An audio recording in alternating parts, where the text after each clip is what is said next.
So much indeed. It's a pleasure and an honor to be here again.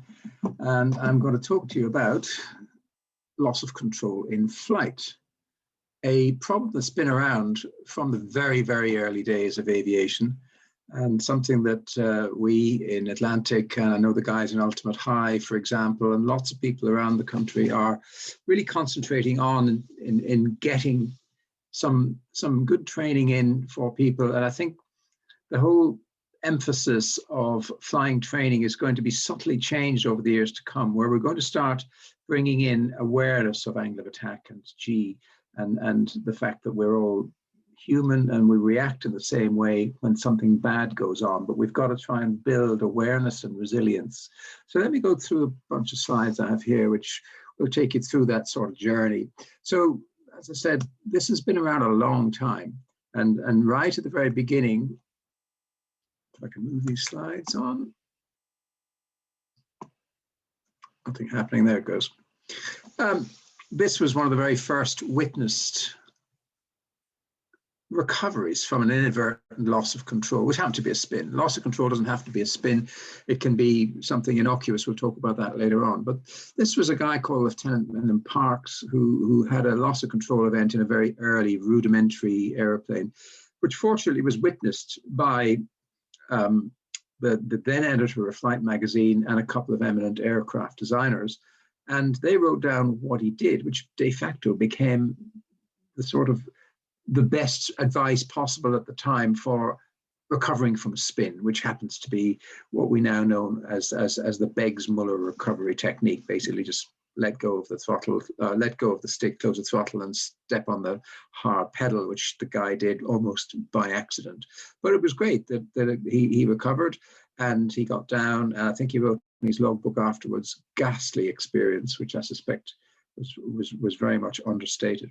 So that was the first loss of control that was witnessed and got out of. The great Robert Smith Barry, who many of you may know of, a very much an unsung hero, was tasked by Trenchard at the very early stage of the First World War to improve flight safety by formalizing training. And what we now know as the PATR, he's like the father of CFS, the Central Flying School. And what we now know as a PATR, as a series of coherent steps in teaching people how to fly, were first formed really in Gosport.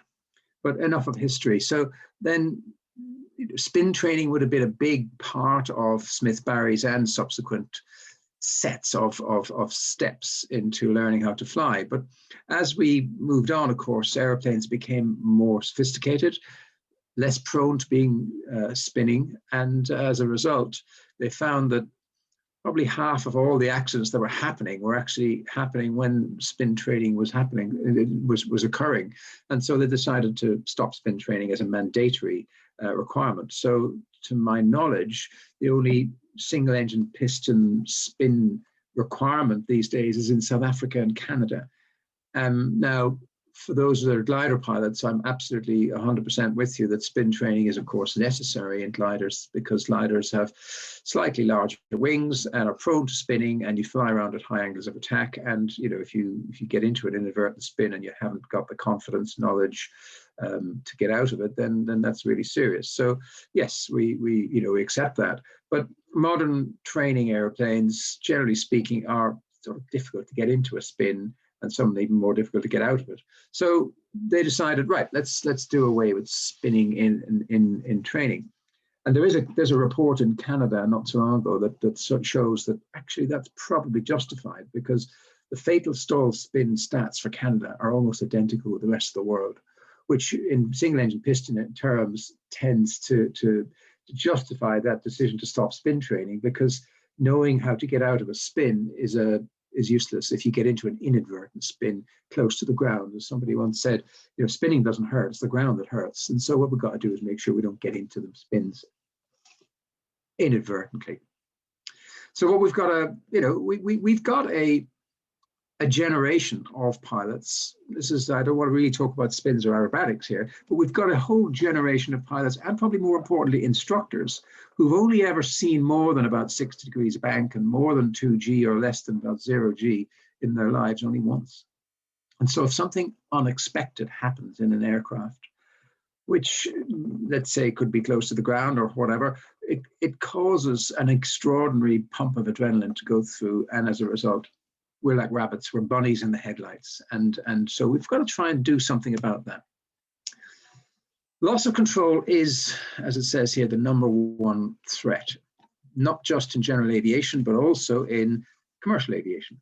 And I think we'll find, I've noticed that they found the voice recorder for that last disaster that happened in Indonesia. And I think we'll find that when they get the voice recorder, I haven't heard if they decoded it yet, but it sounds to me like as if this was a loss of control caused by possibly an inappropriate reaction to a problem with an auto throttle. But let's wait for the report. But definitely loss of control looking, and it is the #1 killer. So what we got to do first of all is, what I'd like to do first of all is, let's see, has anybody here had a loss of control or something happen in flight in an airplane that caused them to become startled, freeze, stop functioning normally, shall we say? I think you'd probably know who it had. And, I'd just be very interested in finding out if anybody here has had one of those. Please vote now. And I'm sure there will be lots of very interesting tales, and it's a shame that we're not in an audience so we could have a one-to-one or even go to the pub afterwards and talk about some of these stories, because you really do learn. As somebody said, there's far too many mistakes to learn from your own, and you have to learn from other people's as well. So, you might want to think about possibly, if you've had something like this, is write an article about it, or, send a message to somebody, and we can see if we can publish them anonymously, of course, because we really can learn. Okay, Mike, let's have a look. How many have we had? There we go. How very interesting. Almost half have had an unexpected startle event in flight. Very good. Okay, I'll tell you about one I had. There I was, very quickly, in a previous life. Let me see if I can get this to move. Have I got control, Mike? There we go. Okay, there I was in a previous life, tanking across the Atlantic. It was a bit hazier than it is in this shot. And the job was literally just every 30 minutes or so, plug in, fill up. Airplane would be a little bit heavy, a little bit sensitive at high level, and just go back and wait for your turn to plug in again. Then, just as I sort of moved back from the tanker, suddenly, out of the blue, every nerve and fiber in my body told me that the tanker had just entered a screaming death dive. Of course, the tanker hadn't. The tanker was flying straight and level, but I just got the most horrific vertigo. And because I guess there wasn't a horizon, maybe I was tired, maybe I was dehydrated because I was terrified of having to wet myself all the way across the Atlantic, who knows. But at that moment, I wasn't in control. I was definitely in a bad place because I pulled back slightly on the stick, I think. I got slightly high in the angle of attack. I lost sight of the tanker, which of course then added to my stress. And I really suddenly realized, my God, I'm in the middle of somewhere in the middle of the ocean. I have no idea really where. I don't have any comms with anybody except these guys up the front. And, I still think I'm screaming in a death dive. And I had to really, it took me a while to sort myself out and get my heartbeat back under control and relax and stop pulling back, and eventually got down below the level that the tanker was at, found a contrail, moved forward, up, got back in position, and more or less by that stage, it was my turn to tank again. Nobody had noticed. I didn't bother telling anybody because it was so embarrassing. And I sort of kept it to myself for a long time. And years later, researching this sort of stuff, I realized that was a typical high-level upset. Again, nothing particularly spectacular, none of this upside down with nothing on the maker's name. It was just an inappropriate airspeed for where I was at, caused by the startle event itself. So, that's a typical upset. It doesn't have to be something dramatic. It doesn't have to be an engine failing or a bit falling off a wing. It can actually just be something that from the outside looks pretty subtle, but it's all about what happens in your head. And what happens in your head is the big problem. We have evolved. We've become, we live longer, we run faster, we're healthier, we're better, our genes have been selected, we've got better nutrition, but So I'm told, I believe our brains haven't actually evolved in the same way that our bodies have. Our brains make decisions based on inputs. We refer to memory. We select. We use a little bit of logic and process with a bit of emotion, probably at times. But the biggest problem that we have is this issue where if a massive alarm bell load of adrenaline comes in, this part of the brain here, which is designed for us to instantly freeze. The tiger won't see me. Oh, yes, he has seen me. Adrenaline, run faster than you could possibly run without that adrenaline. And off we go. That sends messages down to our body, which are inappropriate if we're flying an airplane. Let's have a quick look. We get tunnel vision, obviously not good in a plane. Our respiration rate goes up. Hyperventilation, you probably remember from human factors, that's not good for you as a pilot. Fine motor skill is really bad news because we end up losing momentarily the ability to control angle of attack, for example, or to make fine inputs when they're necessary. Can you imagine in a helicopter or a Robinson or something like that? That is a really important area. So if you just had a massive dose of adrenaline, you're probably unlikely to be able to make the fine control inputs that you really need to. The large muscle groups tense. I think personally, I believe this is a big area for research and big area for thought, because it really is difficult. I've only really just today talked to somebody who had one of these things very recently. And again, he's confirmed for me that it really is hard to make yourself relax. And if you need to push forward, which very often we do in these situations, it's horrible because the act of pushing gives you a little bit less G, which if you're not used to can be very disorientating and very alarming. And so this large muscle groups tensing up can cause problems with rudder pedals locking, with inappropriate pulling back on sticks. It's a very interesting one. We had a very good report recently from someone in a glider who is in the back as a student, and the instructor, I think, was in the front. Maybe it was the other way around, who knows. But they had a cable break after launch, and the person who was the student realized that they had tensed up and were pulling back, and that there was a fight where the instructor had to actually physically push forward, and they both remarked on it. And the student couldn't really understand why he wanted to pull back, but of course it's this tensing up that we suffer from. The heart rate, of course, goes up, and the hearing degrades. We don't hear stall warnings. We don't hear undercarriage warnings if the gear is not down. So we have definitely got a problem, and really I don't actually believe that we can overcome this. It doesn't matter how current, how competent, how well trained you are. Everybody is going to react the wrong way. If an airplane suddenly rolls left and you're not expecting it, you are going to react by rolling right immediately. But what we've got to do is build up some resilience so that we can overcome that initial, almost inevitable wrong reaction by then realizing, look, that's what's happened. Now we've got to try and get over ourselves. So I think resilience is the stuff that's is written down here. But what that's about is giving ourselves a bit of time. We don't necessarily panic as quickly as we would without resilience. So resilience is what I think of as resilience is for me the epitome. The peak of resilience is this chap here, and those of you that know who this guy is will probably realize Buzz, one of my heroes. Buzz has been there, seen that, done that, and if anything you could do in a plane, I suspect he's done it. He's been a Korean War veteran. He's been to the moon, first second man on the moon after Neil Armstrong, head of the United States Air Force Test Pilot School, has suffered from mental issues, had suffered from alcoholism, has been filmed panning somebody live who trying to deny that the moon landings landed. I mean, Buzz has been there, seen that, done that. And I think he'd probably be the first person to agree that, yeah, we're all cavemen. We will react the wrong way. But what we've got to try and do is overcome that and then go the correct way. So the key to this preventing upset and preventing a disaster is the ongoing theme throughout the night, which I won't go on much about because the other guys have got really good things about this, but threat and error management to me is about having a plan. having a definite plan. And probably the biggest example of this would be a pre-takeoff emergencies brief. If you're in a single, you know, I'm going to go left, so I'm going to pick that field. If I'm in a glider, if the wire breaks, I'm going to push the stick forward and I'm going to do whatever it is. So, you know, if you're in a twin, you make sure that you've mentally rehearsed what's going to happen if an engine fails and you're in a really bad place. You just need to have that sort of stuff sorted.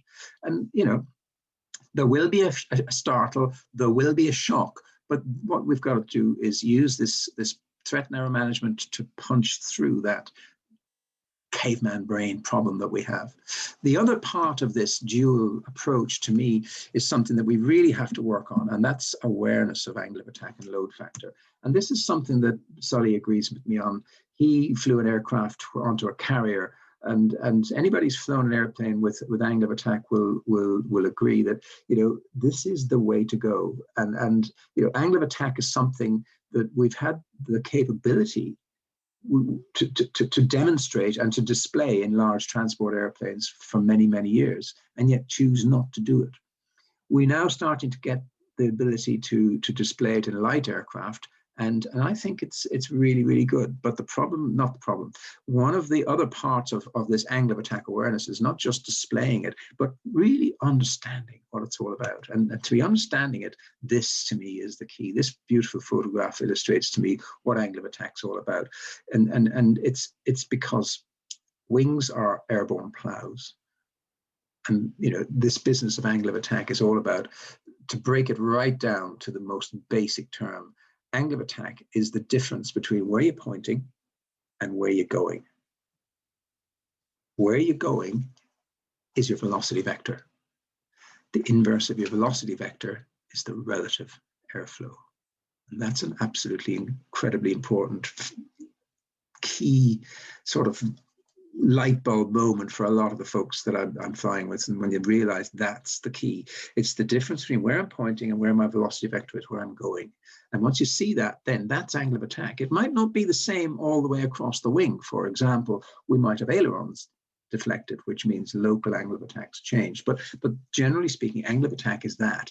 And of course, this graph that we were all fairly familiar with means that angle of attack and lift coefficient are a straight line. And again, getting away from maths and sums, this blue line could be saying, if you were to say this to a child, to me it would be, this is the liftiness of the wing. The wing is lifty and liftier and liftier until it gets to a point at a certain angle when the liftiness decreases and it just stops being a plow and it becomes a plank. And of course, the dragginess of the wing goes up as the angle of attack increases. So in plain English, this lift equation that we all hear so much about is, lift is, there are only two variables in that lift equation. One is angle of attack, because CL alpha are straight lines. So angle of attack and indicated airspeed, those are the only two variables. So if you go fast, you're at low alpha. This is, you know, at 1G. And if you go slow, you're at big alpha and big drag. Okay, so that's it. There are only those two variables in the lift equation. So here's a really nice glider angle of attack, if you like, indicator. I know they have one on the top for yaw, and maybe they have one on the other side as well. And here's one that we have in one of the airplanes that we use at Atlantic, where we've got this sensor halfway out the wing, which senses a couple of pressures, and it just displays this device. Let me just get these things out of the way if I can see it myself. Right at the bottom down there, you've got low angle of attack, slightly high. The green donut comes on when you're at the correct angle of attack for a short field landing. If just the top one is on, the angle of attack's a bit high. And if the red lines at the top are on, it's saying to you, hey, your angle of attack's too high, push forward. Okay, so let's have a look and listen to this as well, because as well as this visual angle of attack device that we've also got a variable audio angle of attack indicator on this aircraft, which happens to be a 172. Oops, sorry about this. Okay, have we got some sound? They're always doing this to me. They don't have the sound on because they want me to do the sound, okay? So I'm going to do the sound, all right? So this is the angle of attack. Well, the propeller sound I'm not going to do, but the variable audio angle of attack gauge is about to come on now, and it's going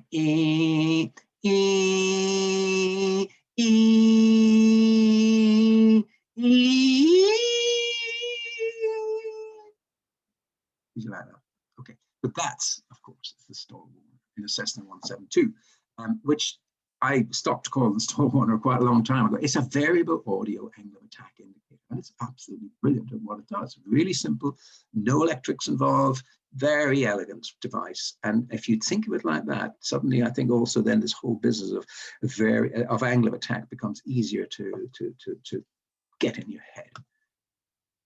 So to summarize what I have to say, loss of control in flights, there are two main areas I think that we need to work on in light airplanes. And in the training business, ICAO has said, right, we got to stop this loss of control business. There are lots of theory, there is stuff that people learn. And of course, in big airplanes, people go into simulators, but simulators don't do G. And so in light airplanes, we have a huge area to fulfill, which is because we can do G, we can get people feeling what it's like to pull a bit more G or a little bit less G. We can show them what it's like to get into a situation where you have asymmetric angle of attack, which of course leads to the best book I've ever heard on this and best I've ever read on this is a book called Stalls, Spins and Safety by a guy called Sammy Mason. I would highly recommend that book. He's the only guy I've ever seen or heard of talking about this concept of asymmetric angle of attack, which I think is absolutely the truth. So think angle of attack, know your airplane, especially at high angles of attack. Brian Lecomber, God rest him, was a great guy writing about this sort of stuff as well. And he wrote some great articles in GASCo Flight Safety magazine. So I recommend you read through those as well and get some training from someone who knows what they're talking about, like Joss from Ultimate High. And that's it, folks. Off you go.